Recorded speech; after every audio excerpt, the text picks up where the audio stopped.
Hello and welcome. In today's episode, I'm going to share some scary encounters with skinwalkers I found on the internet.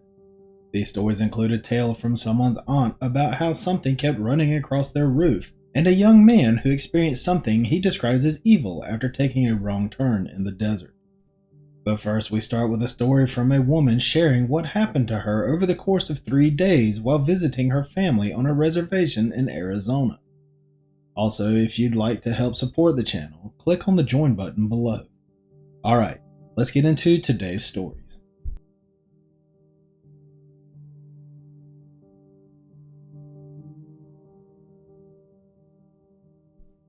The first story of this episode comes to us from a poster sharing the details of the events of their encounter in Arizona when she was just 14 years old.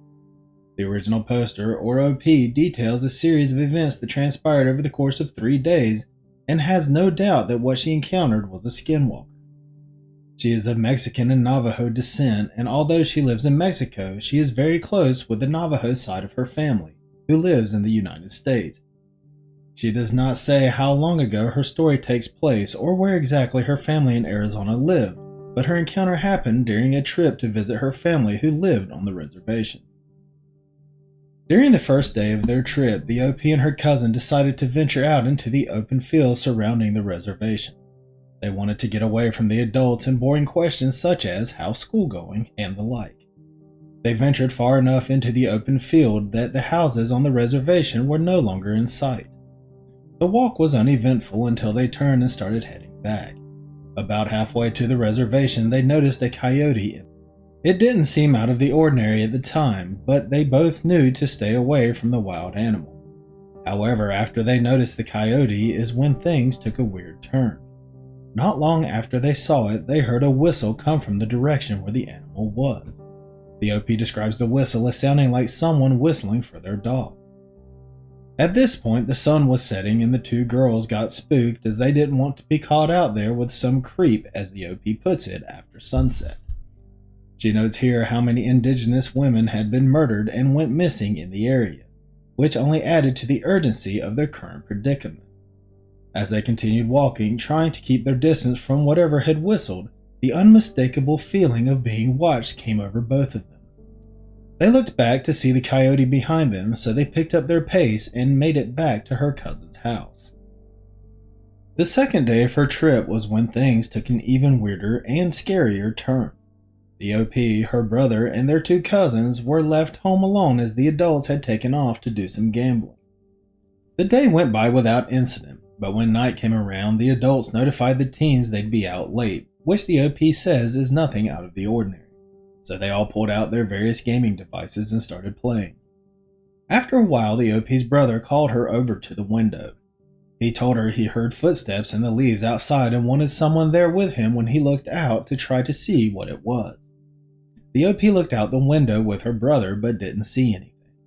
However, she does note that there was an eerie silence. Another hour passed and they didn't hear anything, but then they began hearing noises outside once again, and this time they were more frequent.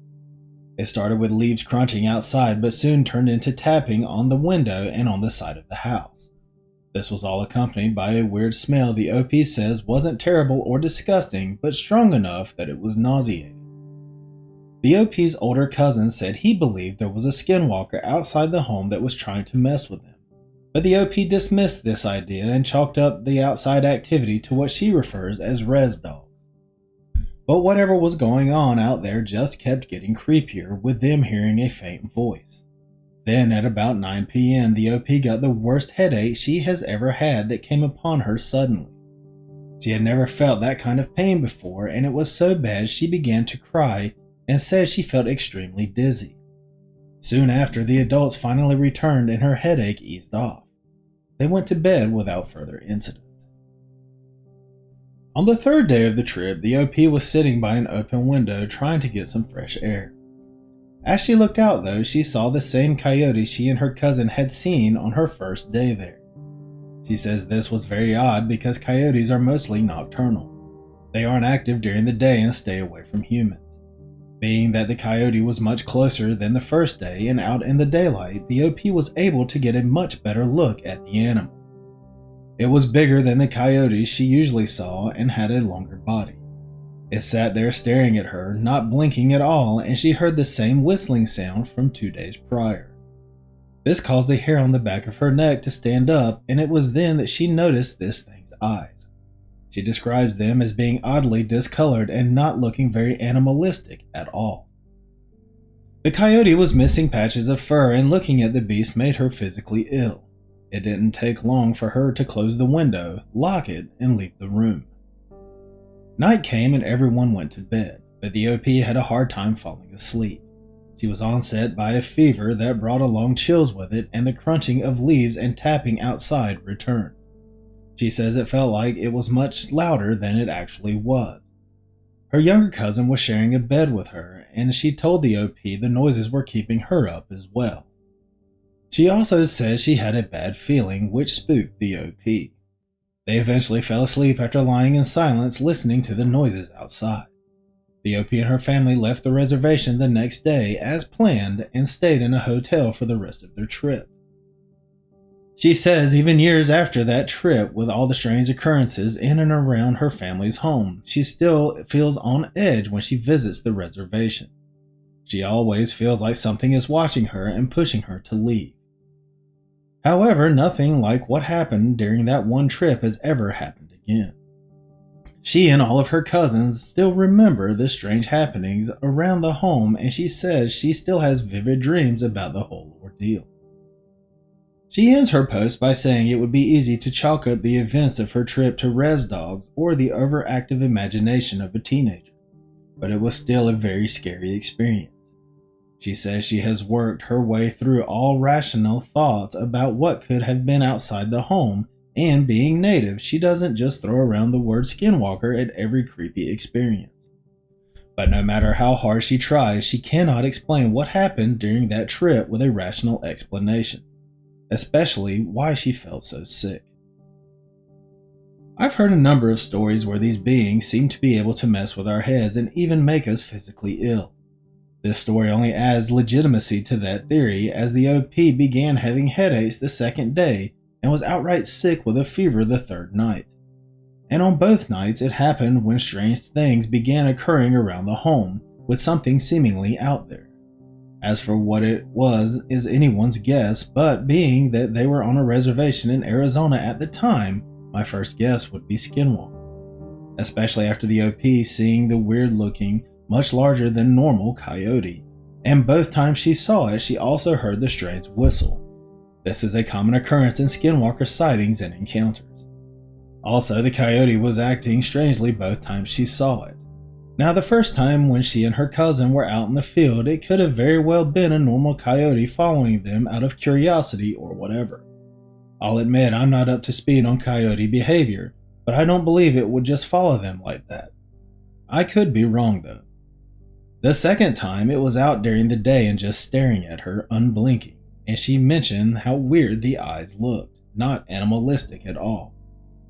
This is when she noticed it was much larger than normal and got weird vibes from it. Again, this could have been just a regular coyote, but with everything else that happened during her trip, it certainly doesn't seem that way.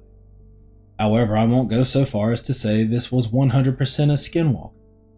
But again, it certainly seems that way. What do you think about this one? Do you think it was a normal coyote or a skinwalker who messed with them at night?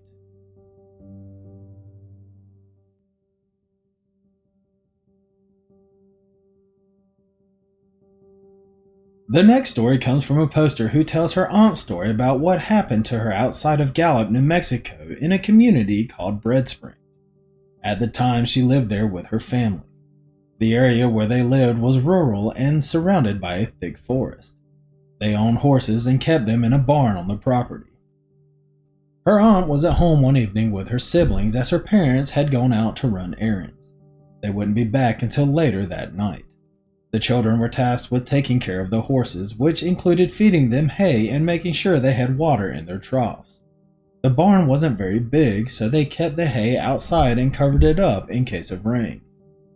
That night, the OP and her siblings went to tend to the horses, but as they were giving them hay and filling the troughs with water, she heard what sounded like shuffling and scratching.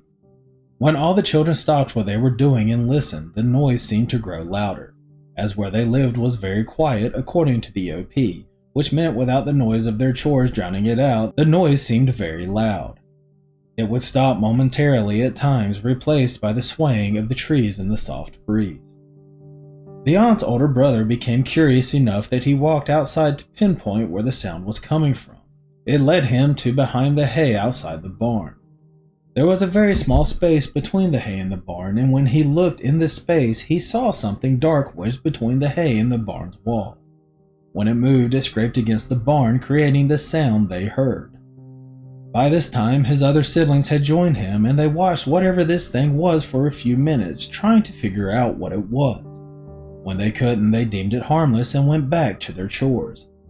Eventually, it would grow dark, and the children went back to see if this thing was still between the hay and the barn. It was, but it sat there unmoving. This is when it began crying out, meowing like a cat from behind the hay. But the meowing sounded strange and slightly off according to the OP's aunt. Whatever was wedged between the hay and the barn was way too big to be a cat. The longer they listened to the meowing, the more it sounded like a person trying to mimic a cat. Now afraid, the children ran inside and locked the door. They sat in the house speaking some, but quieted when the older brother told them he was going to look out the window toward the barn. This is when they heard sudden loud bangs above them, sounding like someone running across the roof. The OP says her aunt was convinced it had to be a person because the footsteps were so loud. She began crying and screaming as the footsteps ran back and forth overhead. This continued for several minutes. None of the children were brave enough to go outside to investigate what could be running across their home's roof. When the footsteps finally fell silent, everything grew quiet and the children sat together shaking from fear. This is when sounds outside the front door of their home drew their attention. They again huddled together and braced for the worst. When the door opened, though, their parents walked through and relief swept over the children. They told them what happened, but unfortunately, this was not the end of the events around their home. They would continue to hear the footsteps on the roof of their home at night, with whoever or whatever was up there running back and forth. This happened even while her parents were at home. Her father would open a window and yell something in Navajo, telling whatever was on the roof to leave his family alone. Right after doing this, he would pray. Eventually, the person or thing running on their roof would stop. Usually in Skinwalker or mimic stories in general, the noises created by these beings are said to sound off or unnatural. Most of the time they are described as sounding like a person trying to imitate whatever they are mimicking, especially if it's an animal sound like in this story. I also want to know what this thing was doing behind the hay and why it didn't do anything when the children found it. I would think it would have tried to run or worse. Instead, it waited until the children went inside and began running across the roof. If it really wanted to hurt them, it certainly had its opportunity. Seems to me it just wanted to scare them. One thing about this story I definitely wanted to mention is how the father reacted to this thing while it was running on the roof when he was there. He yelled at it in Navajo, then began praying. This is something I've heard in a lot of Skinwalker stories, and is what makes me think this thing was a Skinwalker. This, along with the location of the story, which is a hotbed for Skinwalker activity. What do you think they saw between the hay and the barn that later ran across their roof? Skinwalker or something else?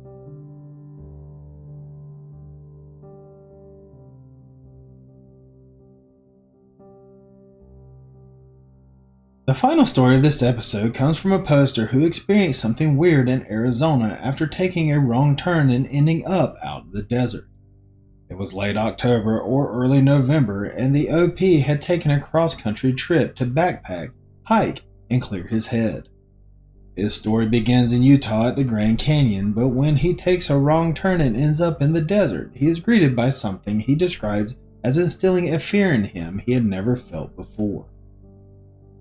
The OP's story happened about a year before he posted it, and it's something he has only told a handful of people due to it scaring him half to death. He had taken a 2-month sabbatical from where he lived on the East Coast and ventured out west with this portion of his trip taking him through Utah. where he visited every national park in the state. He would recommend the state and parks to anyone with only one word of advice: don't go alone. He realizes now it was a mistake to take this trip by himself, as a number of bad things could have happened to him, including what he came across in the desert one night. The night of the OP's encounter, he was at the Grand Canyon and driving from Zion to the North Rim. He mentions he had not gotten a good look at the stars in the desert sky, which is something he wanted to see, being that there was too much light pollution where he lived to get the full effect of the stars in the night sky. He left Zion right before sunset, and when he crossed over into Arizona, the sky was dark and full of stars. He ended up pulling over at what he guessed was an area on the shoulder for trucks to pull over, given that the highway was 2 lanes and there wasn't much of a shoulder except for these areas. He sat there looking at the stars for about 15 minutes before he continued on his way. At this point in his trip from Zion to the North Rim, he found himself about 3 hours away from Zion. It was somewhere along the way when he got back on the road that he was messing with his music and had taken the wrong route somewhere during his drive. He was without service on his phone, so the first chance he got after getting service back, he chose the first Grand Canyon option he could on his GPS, being that it was the closest to where he was, and started back toward it. He says this was his first big mistake, as his now current route took him through the Kaibab National Forest, where he missed the turn he needed to make to reach the North Rim. He instead rode through a small town and took a right that would lead him out into the desert. This happened, he admits, because he had a lot of personal things on his mind, his reason for taking the trip in the first place, and had zoned out while driving this stretch of his journey. He says he drove for quite a while before it dawned on him that he should have reached the North Rim by then. Instead, he had driven about 60 miles out into the desert. He had seen all of 5 cars during this leg of his journey, but mercifully he had service. Other than time and the gas lost by his mistake, there were no other ramifications, as no one was with him, no one was waiting on him, and he wasn't expected to be anywhere. So he thought to himself, oh well, at least while I'm out here, might as well have another look at the stars. And this is where his story takes a turn for the worst. After turning around, he again pulled over and got out of his car to look at the stars. But as soon as he stepped out of his car, he immediately knew he wasn't alone. He describes it by saying he stepped out into what he can only describe as a presence. He felt many things in that moment, starting with the feeling that he was being watched. Stared at intently and viciously, he puts it. In that moment, he felt hated. As soon as he stepped out of his car, he knew that whatever was out there with him had the deep desire to cause him harm. He says up to that point he had never felt anything like that and never wants to feel it again. The sensation that came over him when he got out of his car is something that will always be ingrained in him. He knew he needed to get back in his car as quickly as possible and get out of there immediately. His internal alarms were blaring at this point, telling him he needed to get back in the car right then and drive away.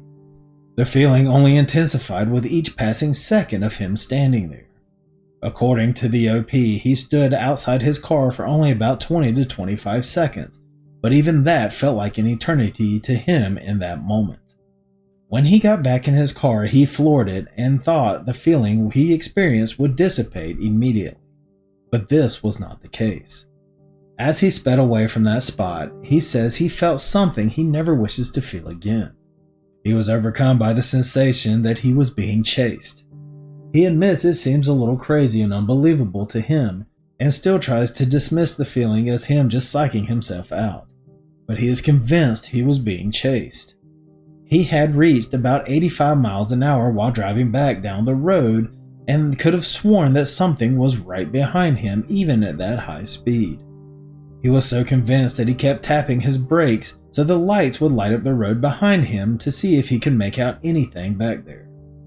But he saw nothing. The feeling he was being chased stayed with him until he reached the small town he had previously driven through some 50 miles from where he had gotten out of his car and encountered whatever was out there. He did not feel completely safe until he once again drove through the Kaibab National Forest. He goes on to say that he knows there is wildlife in the desert, but nothing he believes that wants to get that close to him or have that kind of malicious intent. He firmly believes whatever was out there with him absolutely was not an animal. Being that he has heard about this part of the country being kind of an epicenter for weird happenings and encounters, some being cryptids, some UFOs, and even some other weird goings on. He isn't quite sure what to chalk it up to, but he thinks it was something akin to a skinwalker. After his encounter, he stepped out of his car several more times at night to do some stargazing and didn't experience anything else. The OP ends his post by saying he is a man of faith and doesn't typically believe in urban legends. However, he does believe there is demonic activity and or inexplicable stories and encounters for him to completely dismiss them altogether. Since his encounter, he can say for certain that he believes there is some truth to the encounters with the strange and unknown. He says he would love to hear people's thoughts on his story about what happened to him, and that it feels good to share it. One reason why I included this story with other Skinwalker stories is the location and some of the things described by the OP. I often hear stories where these beings have malicious intent when it comes to people. And in a lot of these cryptid stories, they are described as emanating pure hatred toward whoever sees them. This usually happens with Sasquatch, Dogman, and especially with crawlers, Wendigo, and Skinwalkers. This, coupled with the OP feeling like he was being watched, then chased, makes me think this was definitely a cryptid, and given the location, it would make sense that it was a Skinwalker. However, without a physical sighting or description, it's impossible to say for sure. What do you think the OP encountered out in the desert? Do you think he psyched himself out, or did something chase him? And that's going to do it for this episode. I hope you enjoyed these stories. If you'd like to hear more stories like these and other types of cryptids, make sure to subscribe to the channel. If you want to send me your story, I'd love to read it. My email is wolfwhocriedcryptid@gmail.com. I will also put it in the description below. With your permission, I may want to use it in an episode. Even if you'd prefer that I didn't share your story on my channel and just want someone to listen, email me. We can privately talk about your encounter. And please remember to keep it civil in the comments section. No one deserves to be ridiculed whether they believe or not. Thank you for listening. I'll catch you at the next episode.